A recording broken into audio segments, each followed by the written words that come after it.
여러분 안녕하십니까? 며칠째 이어지던 맹추위가 오늘 잠시 누그러지면서 모처럼 활기를 띤 하루였습니다. 하늘길도 다시 열려 제주에서 발이 묶였던 만여 명의 승객들이 다시 비행기에 올랐습니다. 이지은 기자가 전해드립니다. 어제 시간당 2cm의 눈이 내리면서 활주로 운영이 전면 중단된 제주공항. 어제 오후부터 조금씩 재개된 항공편이 오늘 모두 정상화되면서 발이 묶였던 1만여 명의 승객들이 빠른 속도로 제주를 빠져나가고 있습니다.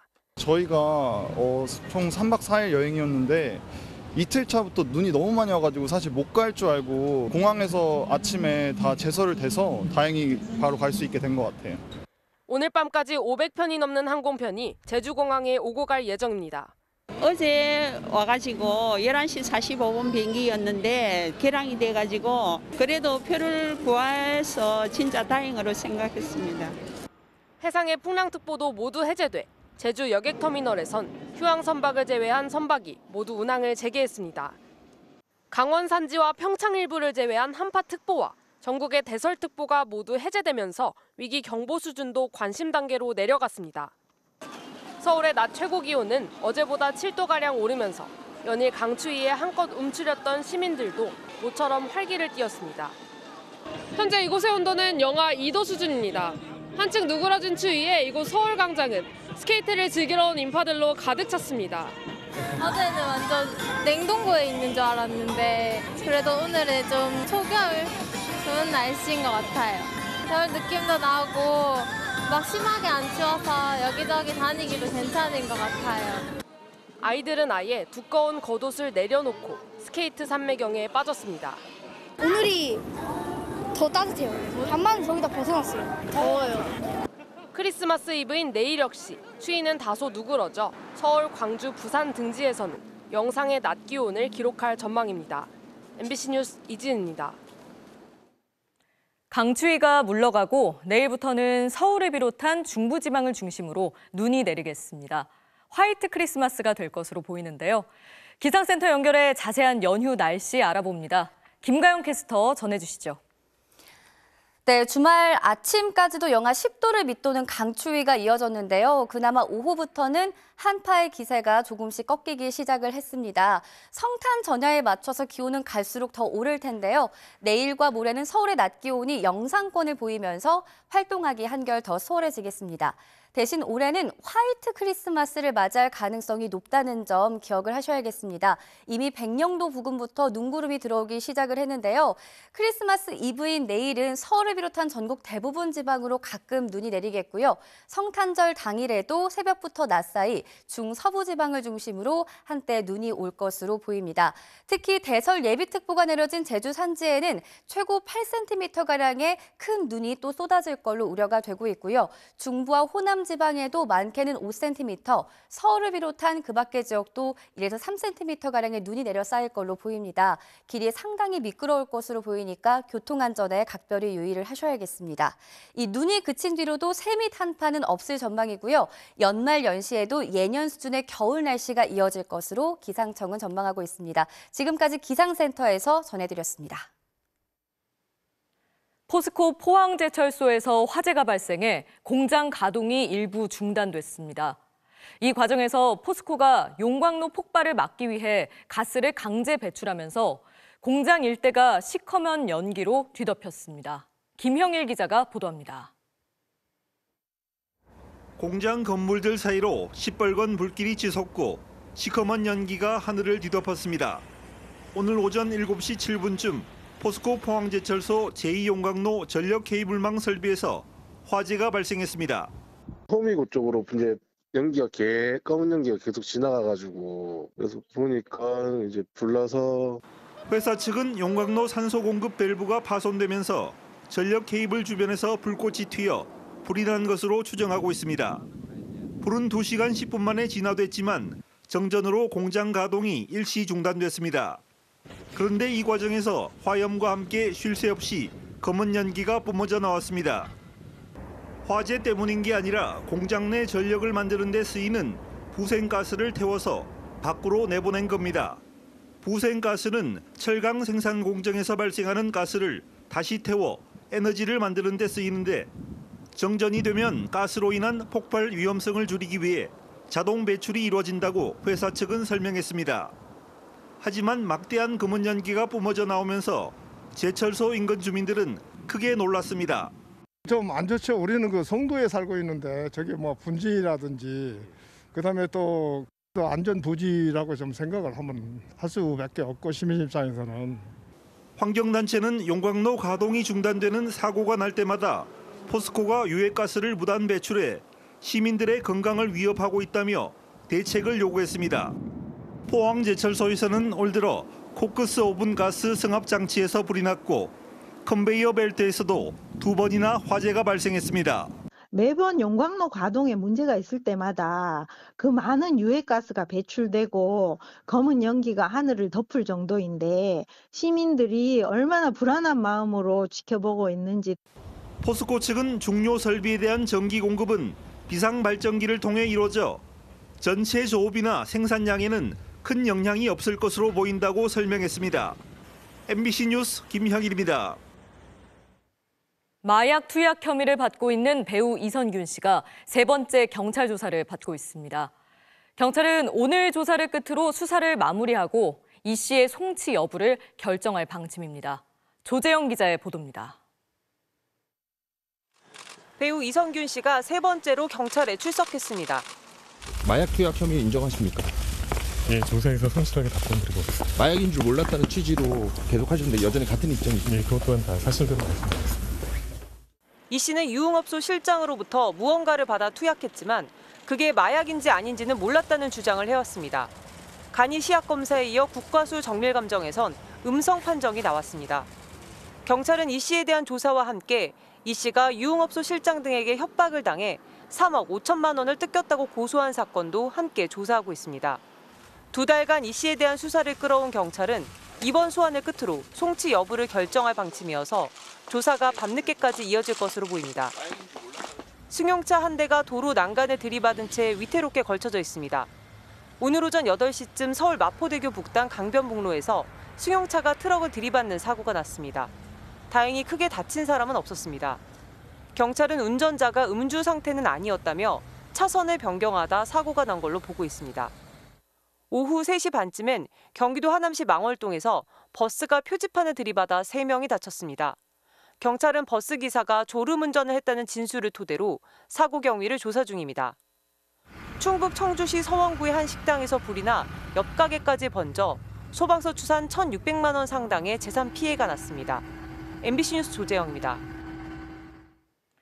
지난 2010년 북한 잠수정의 어뢰에 맞아 침몰했던 천안함이 13년 만에 돌아왔습니다. 최신 호위함으로 부활해 오늘부터 서해 수호 임무 수행에 들어갔습니다. 오유림 기자의 보도입니다. 길이 122m, 폭 14m, 최대 시속 55km의 신형 천안함입니다. 구형은 배수량 1,000톤의 초계함이었지만 신형은 2,800톤급 호위함으로 함급이 한 단계 올라갔습니다. 지난 5월 해군에 인도된 천안함은 7개월 동안 함정 성능 확인, 작전 수행 능력 평가, 전투력 종합 평가 등을 거쳤습니다. 총원 전투 배치 훈련 둘셋 전투 배치. 최종 검증 절차 마지막 단계인 종합 전투 훈련까지 마쳤고 오늘 해군 2함대 사령부에 작전 배치돼 서해 수호에 나섭니다.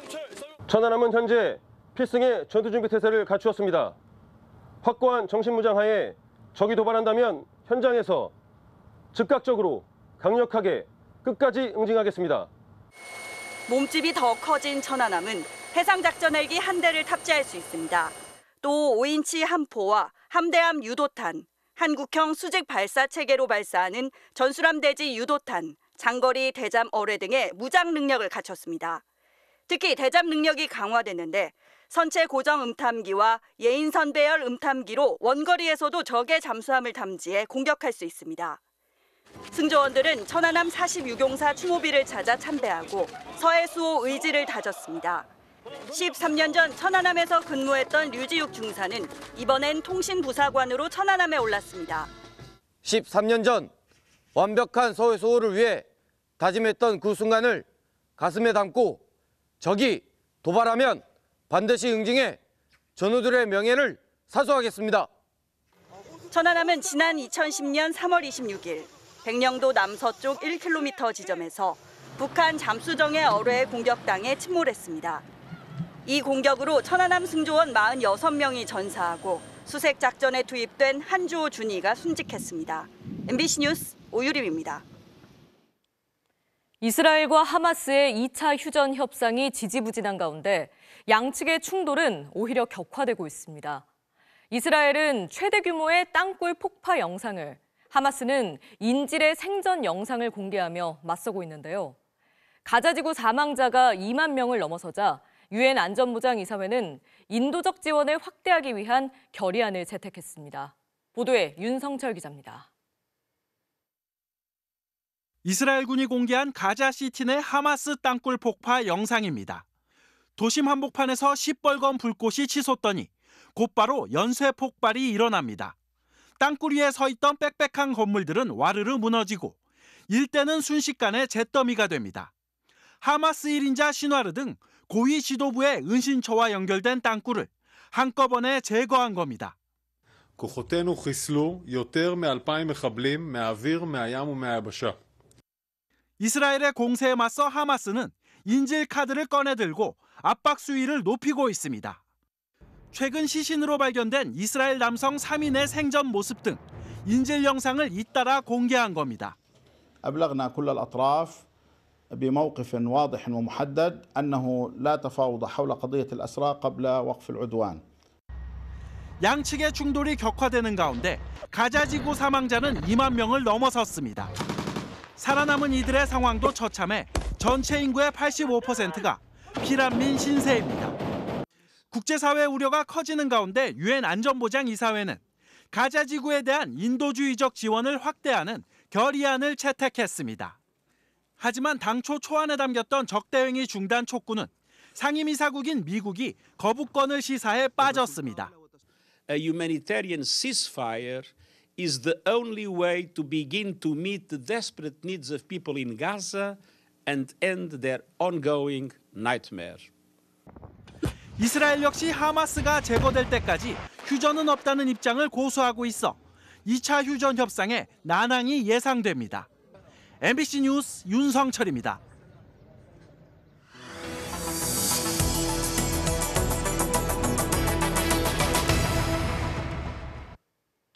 직장에서 맞았다는 피해 신고가 올해만 65건, 시민단체 직장갑질 119에 발표인데요.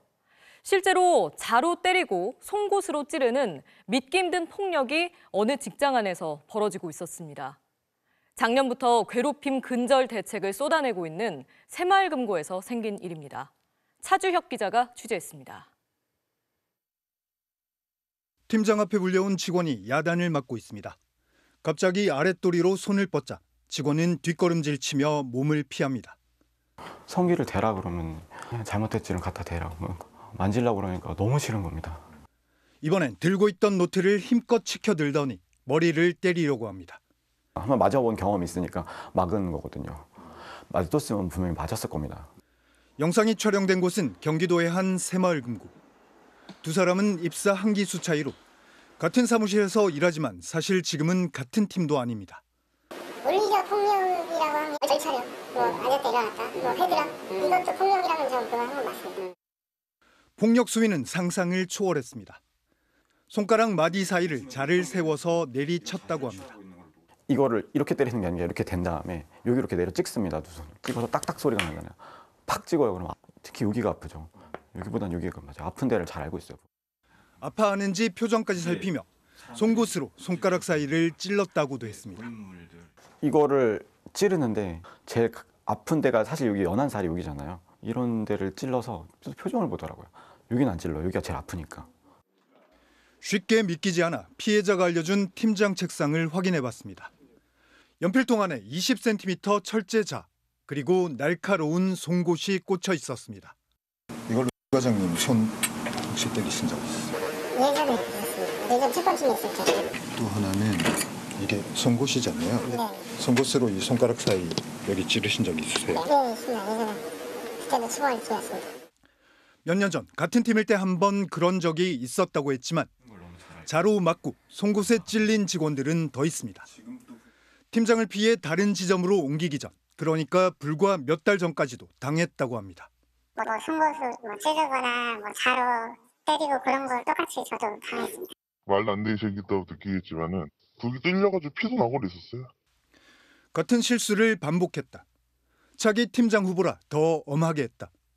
모두 회사를 위한 행동이었다는 변명은 여느 가해자와 다르지 않았습니다. 개인적으로 악감정이 있어서 혼내고 뭘 했었으면 저는 형사처벌 받아도 저는 할 말이 없다고 생각합니다. 근데 이제 의도야 회사 일이 잘 되기 위해서 얘기. MBC 취재 직후 새마을금고 중앙회는 해당 팀장을 직위 해제했습니다. 그리고 즉시 조사에 착수하겠다고도 했습니다. 그런데도 피해 직원은 조사가 끝난 뒤 닥쳐올 2차 가해가 더 두렵다고 했습니다. 신고하면 보복할 것 같아서 사람들이 다 말을 못해요. 당해절 버리겠죠. 부속품이잖아요. 저희는 더 중요한 부속품이 필요한 겁니다. 저거 바로 버려질 겁니다. 여성 직원들에게 밥을 짓게 하고 수건 빨래를 시켰던 직장 내 괴롭힘. 작년 8월 MBC의 폭로 이후 새마을금고 측은 각종 대책을 쏟아내고 있습니다. 하지만 뿌리 깊은 괴롭힘은 이후로도 변한 게 없습니다. MBC 뉴스 차주혁입니다. 전두환 정권 당시 만들어진 경비교도대라는 곳이 있었습니다. 교도소에서 군복무를 하는 건데요. 이 경비교도대에 있던 한 청년이 스스로 목숨을 끊는 일이 있었습니다. 진상조사 결과 가혹행위 탓이었던 게 26년 만에 밝혀져 순직 인정을 받았지만 유족들은 보상금도 받지 못했다는데요. 홍익표 기자가 취재했습니다. 말쑥한 정장 차림으로 엷은 미소를 짓고 있는 청년. 경비교도대에서 군복무를 하던 김성철 씨는 22의 나이에 스스로 생을 마감했습니다. 음악과 기타를 좋아하던 곰살궂은 오빠가 갑자기 떠날 줄 동생은 꿈에도 몰랐습니다.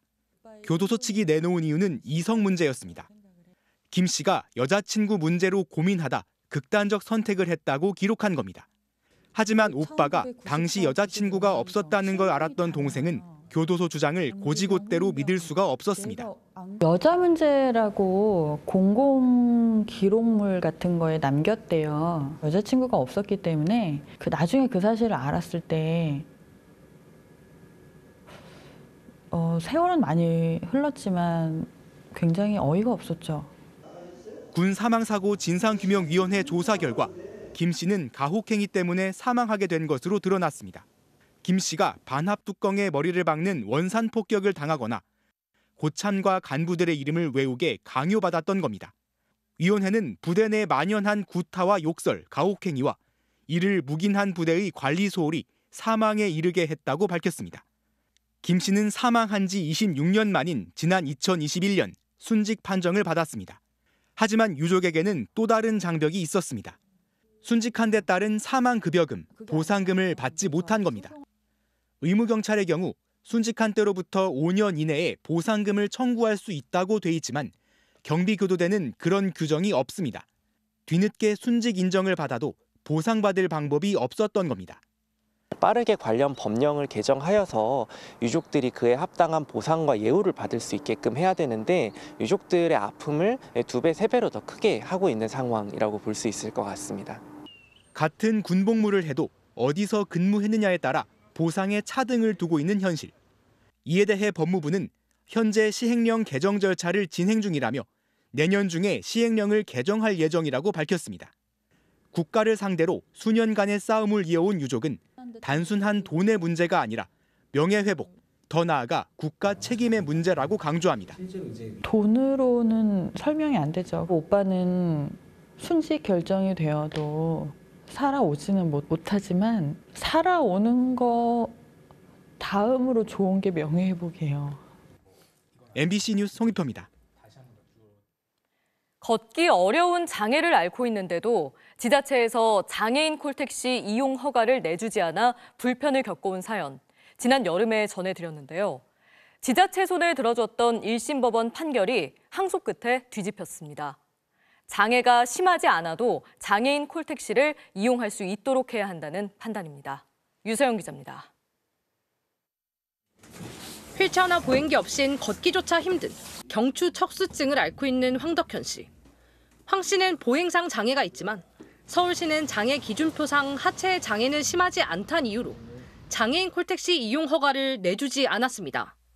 걸을 수 있다면 제가 대중교통은 무료로 이용할 수 있는데 저는 그것도 이용도 못하기 때문에.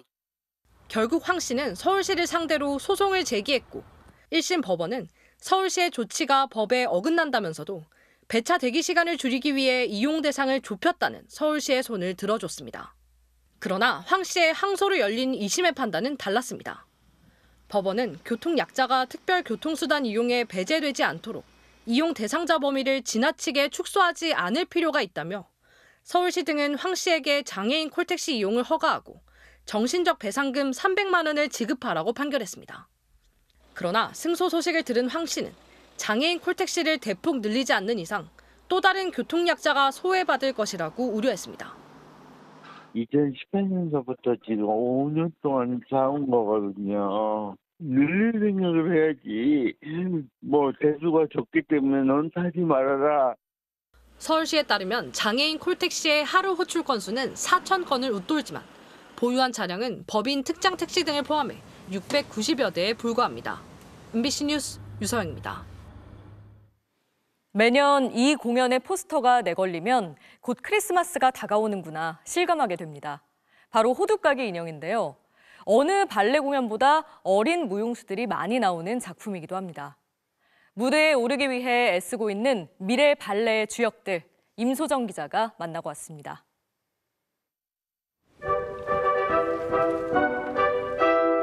크리스마스 하면 생각나는 발레 호두까기 인형. 소녀 마리와 개구쟁이 동생 프리츠. 1막을 여는 건 어린 무용수들입니다. 그리고 다른 곳에선 볼 수 없는 또 하나의 주인공. 목각 인형이 아닌 살아있는 호두까기 인형입니다.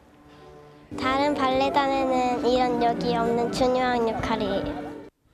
분장을 받기 전엔 영락없이 앳된 얼굴들. 공연 4시간 전부터 관객들을 만날 준비가 시작됩니다. 연습실에서 몸을 풀고 석 달간 수도 없이 반복했을 동작들을 다시 점검합니다. 몇 번이나 연습했어요? 진짜 많이 했어요. 아직 아마추어 발레리나지만 표정 하나, 손끝 하나 허투루 하지 않습니다. 아이고 잘하네. 시작 직전 무대 뒤로 찾아온 강수진 단장. 칭찬 한마디에 자신감이 차오릅니다. 개구쟁이 오빠 역할이라서 호두까기 인형을 부서뜨릴 때도 좀 더 약간 개구쟁이처럼? 네. 처음 보는 사람은 저게 진짠가 아닌가 하는 사람들도 있다가 제일 박수 많이 받는 사람이 호두까기 인형이야. 꽉 들어찬 객석. 17일간의 공연은 거의 매진입니다. 14명의 어린 무용수들이 무대에 오르는 건 전체 공연 2시간 중 30분. 자신의 순서가 아닐 때도 언니 오빠들의 춤사위를 지켜보며 잠시도 쉬지 않습니다. 큰 실수 없이 무사히 마친 공연. 잘한 것 같아서 뿌듯해요. 관객들은 어김없이 어린 무용수들에게 가장 큰 환호와 박수를 보냈습니다. 메리 크리스마스! MBC 뉴스 임소정입니다. 강원도는 겨울 축제 준비가 한창입니다. 내내 기온이 높아 지자체마다 축제 준비에 걱정이 많았는데 강추위가 오히려 도움이 됐습니다. 화천 산천어 축제 준비 현장을 김도균 기자가 다녀왔습니다. 화천 산천어 축제의 핵심은 역시 꽁꽁언 빙판입니다. 지금 제가 서 있는 곳은 화천 산천어 축제장이 펼쳐지는 화천천입니다. 100만 명이 넘는 사람들을 버텨내기 위해서는 얼음이 20cm 이상 두께로 얼어야 하는데요. 영하 20도를 넘나드는 강추위가 연일 계속되면서 얼음은 벌써 15cm까지 두꺼워졌습니다. 축제 당일 얼음 두께는 30cm가 될 전망인데 화천군은 매일 아침 잠수부를 투입해 축제장 얼음판 두께를 재고 있습니다. 그 안전을 최고 중점으로 지금 준비하는 만큼 많은 분들이 오셔서 안전하게 축제를 즐기셨으면 하는 바람이 있습니다. 20만 제곱미터의 드넓은 빙판에는 산천어 얼음 낚시터와 얼음 썰매장, 피겨 스케이팅장이 들어섭니다.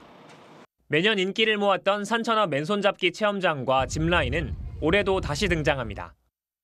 높이 쌓아놓은 눈은 얼고미성 미끄럼틀과 대형 눈 조각으로 변합니다. 경복궁과 만리장성, 산해관 등 유명 건축물이 얼음으로 재현됐고 100m 길이의 얼음 미끄럼틀이 마련돼 즐길 거리를 더했습니다. 다른 때보다 더 웅장하게 그리고 세밀하게 조각을 많이 했습니다.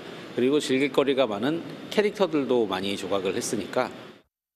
지난 1년 동안 화천 지역 어르신들이 직접 만든 산천어등과 LED 조명이 읍내를 환하게 비춥니다. 밤거리가 아름답게 변하는 데다 관광객 유입 효과도 커 주민과 상인들의 기대가 큽니다.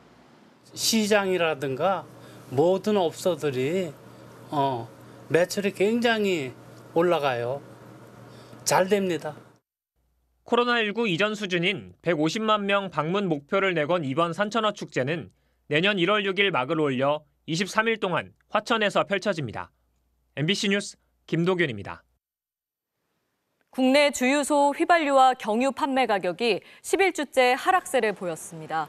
한국석유공사 유가정보시스템 오피넷에 따르면 12월 셋째 주에 주유소 휘발유 평균 판매 가격은 전주보다 18.1원 내린 리터당 1,588.5원으로 올 7월 이후 4개월여 만에 1,500원대를 기록했습니다.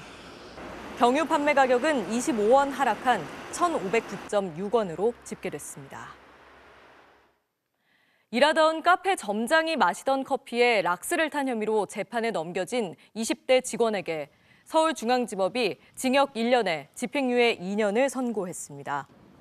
지난 7월 서울 종로구의 한 카페에서 일하던 직원 29살 A씨는 자신에게 일을 미뤄 화가 난다는 이유로 점장이 마시던 커피에 락스를 넣은 것으로 조사됐습니다.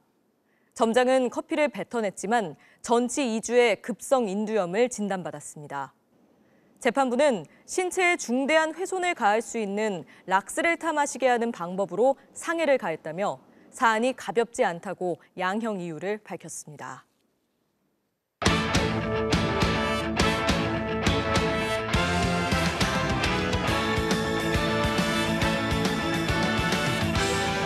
토요일 밤 스포츠 뉴스입니다. 프로배구에서 우리카드가 KB손해보험을 꺾고 3연승을 달리며 리그 1위로 정규 시즌의 반환점을 돌았습니다. 선두 우리카드 선수들의 이름이 뭔가 특이한데요. 홍대 입구, 광장시장 등 서울의 명소들이 대신 적혀 있어요. 우리카드가 연고지인 서울을 알리기 위해 이번 달부터 입고 있는 크리스마스 특별 유니폼이라는데요. 우리카드는 광장시장 마테이 선수가 서브에이스 5개를 포함해 27득점을 올리는 원맨쇼를 펼쳤고 남대문 김지한 선수가 어깨로 행운의 득점을 올리는 등 3대왕 완승을 거두고 3연승을 달렸습니다. 여자부에선 기업은행이 선두 현대건설의 10연승을 저지했습니다. 프로농구에서 3위 SK가 2위 LG를 꺾고 5연승을 질주하며 승차를 한 경기 차로 좁혔습니다. 선두 DB는 가장 먼저 20승 고지에 올라섰습니다. 김태훈 기자입니다. 홈 10연승에 도전하는 LG는 양홍석이 점프볼에서 흐른 공을 가로채 경기 시작 5초 만에 득점을 올렸습니다. 신인 유기상도 연속 3점포를 쏘아올리며 LG는 경기 초반 흐름을 잡았습니다. 반면 SK는 시작 5분간 득점 가뭄에 시달려야 했습니다. 전희철 감독이 심판에게 거칠게 항의할 만큼 답답한 흐름이 이어졌습니다. 안영준의 자유투로 가까스로 포문을 연 SK는 김선영과 원희의 콤비 플레이로 조금씩 살아나기 시작했습니다. 김선영이 특유의 드리블로 LG 수비를 휘저었고 원희가 투핸드 슬램덩크를 꽂아 넣었습니다. 김선영은 결정적인 스틸까지 성공하며 SK는 2쿼터에서 처음으로 리드를 잡았습니다. 이후 4쿼터 막판까지 팽팽한 접전이 이어졌지만 LG는 24개의 실책을 범하며 무너진 반면 SK는 17개의 가로채기를 기록하며 승리를 가져갔습니다. 5연승을 기록한 3위 SK는 2위 LG를 한 경기 차로 바짝 추격했습니다. 선두 DB는 가장 먼저 시즌 20승을 달성했습니다. 시원한 덩크를 선보인 김종규가 양팀 최다인 17득점을 기록했고 코뼈에 실금이 간 강상재도 17득점 8리바운드를 올리며 34점 차 대승에 힘을 보탰습니다. MBC 뉴스 김태현입니다. NBA에서 나온 화끈한 덩크슛 보시죠. 림이 부서질 듯 내리 꽂아버리네요. 토요일 밤 스포츠 뉴스였습니다.